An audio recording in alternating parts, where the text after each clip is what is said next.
Martial arts changes you.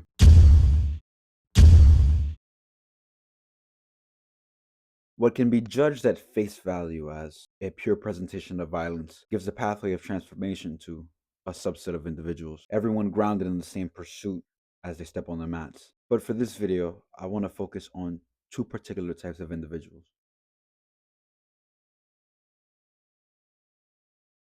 The curative. Now there's exposure to the things you're afraid of and avoiding as well, but I would say that's a form of enacted truth, because if you know there's something you should do by your own set of rules and you're avoiding it, then you're enacting a lie. You know, you're not telling one, but you're acting one out. It's the same damn thing. So if I can get you to face what it is that you're confronting that you know you shouldn't be avoiding, then what's happening is that we're both partaking in the process of attempting you to act out your deepest truth. And what happens is that improves people's lives. The timid. To do what you're avoiding is the pursuit of truth.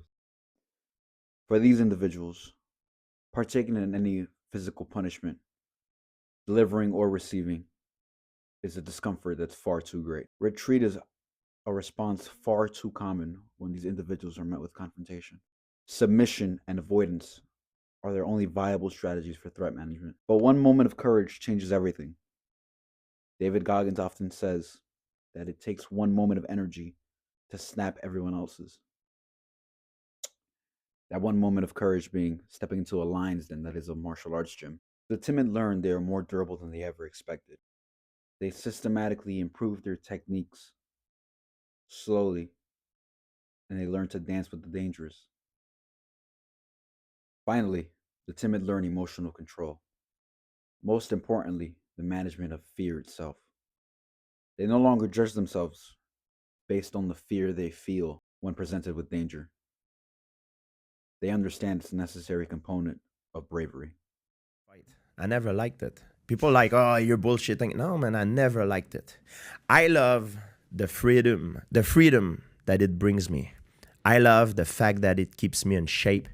I love the confidence that this sport gives me. I love to go to the gym, to train with my training partner, the camaraderie that I have. I love the science of the game, the art of war, the chess game of fighting. I love that. I love that I have access of things that most people do not have access. I love that. But in order to preserve that, I needed to go take that walk and fight in the octagon. But I hated it. I despised it. I never liked it. I never enjoyed it a second. And I started realizing, I said, you know what? There's no courage without fear. I should not be afraid to admit that I'm afraid. Wow. And I realized also that fear that I had makes me way more dangerous.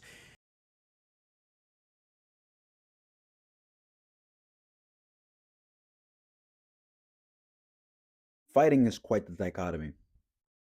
It balances technical prowess, which, being technically sound, will always render you victorious against the more powerful. And it balances violence, because at the end of the day, the goal is to inflict damage on the other person. Focus too much on technique. You lack the warlike mentality it takes to step in the cage or the octagon.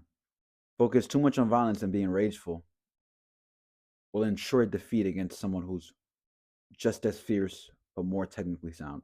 The next set of individuals weigh heavy on the violent side of the discussion. The rageful. Well, it's saying, hey, this kid is going to be a problem. We just got to, he's like cancer. We just can't let him infect other people. Let's fucking put him away. And then you get older and you just go to jail. Same shit. Yeah, but it's funny that those kids, a lot of those kids, they can do things. They just need a direction. They need something. And martial arts is the best thing for those kids. Instill fear in this group of individuals, and this is your cue to begin fighting. This proclivity, however, gives way to an undisciplined manner of approaching the world. They are often riddled with rage, prone to violence, and antagonized by their peers and labeled as troublesome by their superiors. Labeled as troublesome, that is until they step into a martial arts gym. But I had a lot of I had a lot of fucking trauma. You had a lot of anger there. Yeah, I had a lot of trauma growing up. I had this piece of shit grandfather. He was super racist, big white man. You know, Did he like you at all, you think, though? no, he did, you know, he did. But like, you know, you're a kid with a piece of shit father, and like, you just gravitate towards anything masculine. And like, there's a big old white racist redneck, and I'm angry. So next thing I know, dude, I'm like, you Right. know, You're just saying racist shit you Yes. heard at the house. yeah, exactly. So I get kicked out, and then I start training like ninth grade. I start training, and then dude, like, I realized I wasn't a racist. I was just angry. I mean, I'll never forget. I always tell people the first day I trained, I got the shit kicked out of me, covered in blood, bro. Like, first moment in my life I ever felt happiness. First moment in my fucking life. One of the unique things about martial arts is it is one of the few places where violence is celebrated. It is not just any kind of violence. It's not just a rageful fit. It is technical violence. A beautiful display of moving your body. Alongside the timid, the rageful, whose proclivity to violence is no longer a valuable strategy for victory, must learn emotional control. Anger will not be suitable in the pursuit of technique. But where I believe the greatest benefit comes for these individuals is in the expression of violence. Generally, people who carry around this much rage and are prone to violence don't have the greatest upbringings. They are quite anger-filled. This pursuit finally gives them an outlet for all that trauma. Their violence and their ability to fight, their ability to get in the fight, their ability to be fierce is no longer antagonized, but rather celebrated in a controlled environment. Open, I pop off like they Henny bottles. We love not to leave a drop off. Like some praising will leave me in amazement if it just happens at the motherfucking top floor.